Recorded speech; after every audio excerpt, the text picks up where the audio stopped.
Hai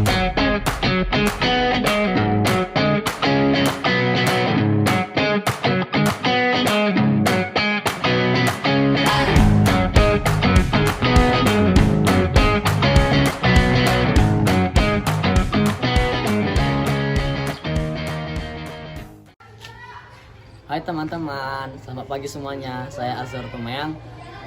Di video kali ini saya dan teman-teman saya akan menjelaskan tentang materi konflik Asia Timur, konflik Bosnia, dan konflik Kolombia. Baiklah, mari kita lanjut ke pembahasannya saja. Ikuti video kali ini. Di sini kita akan bahas tentang Perang Asia Timur. Perang Asia Timur adalah perang yang terjadi di Samudra Pasifik dan Asia di tahun 1937 dan 1945. Pada 7 Desember 1941, Jepang menyerang Amerika Serikat serta wilayah-wilayah yang dikuasai Inggris dan banyak negara lainnya. Konflik antara Jepang dan Tiongkok juga merupakan bagian dari perang tersebut. Perang ini terjadi antara Jepang dan pihak Serikat, Britania Raya, Filipina, Australia, Belanda, dan Selandia Baru. Uni Soviet berhasil memukul mundur Jepang pada 1939 dan tetap netral hingga 1945. Dampak Perang Asia Timur. Perang Asia Timur Raya menyebabkan jutaan korban jiwa di kedua belah pihak dan kerusakan besar di seluruh wilayah Asia Pasifik. Pasca perang, Jepang berada di bawah penduduk Amerika Serikat. Washington DC kemudian membantu membangun kembali negeri matahari terbit itu dan mengubahnya menjadi negara demokratis dan salah satu kekuatan ekonomi terbesar di dunia. Perang Asia Timur Raya mengakhiri dominasi militer Jepang dan mengubah tataran geopolitik di Asia dan dunia. Yang selanjutnya adalah konflik Bosnia dan Herzegovina.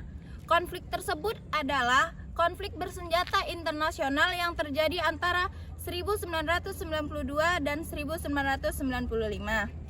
Konflik ini melibatkan beberapa pihak, termasuk Bosnia, Republik Federal Yugoslavia, dan Kroasia. Penyebab pembubaran konflik Yugoslavia yaitu pemerintahan otoriter, krisis ekonomi, dan perpecahan sosial yang kuat.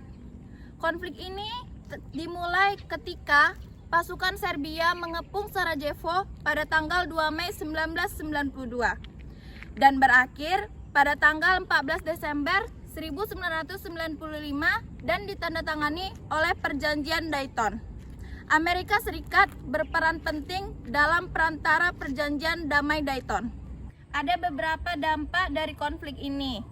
Yang pertama, lebih dari 101.000 orang tewas, sebagian besar orang Bosnia. Kedua, infrastruktur negara hancur. Selanjutnya, lahan terkontaminasi oleh ranjau darat dan bom yang tidak meledak.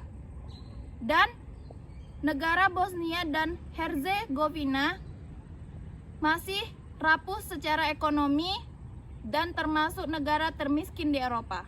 Nah, konflik yang ketiga yaitu konflik di Kolombia. Konflik di Kolombia adalah konflik yang terjadi pada tanggal 27 Mei 1964. Konflik ini sudah terjadi sejak lama. Konflik ini juga melibatkan para militer dan gerilya. Penyebab dari konflik di Kolombia.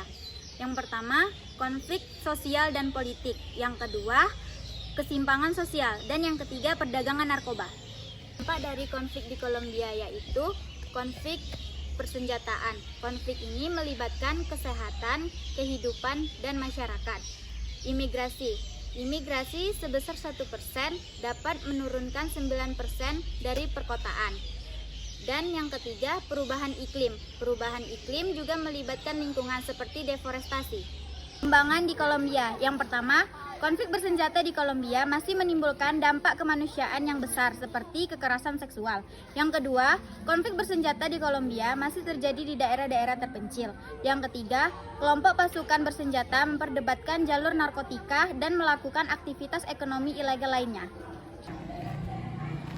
Baiklah teman-teman, sekian dari penjelasan materi kami yang kami sampaikan. Semoga teman-teman dapat dimengertikan, dan buat teman-teman semua terima kasih sudah menyaksikan video kami. Sekian, terima kasih, selamat pagi semuanya.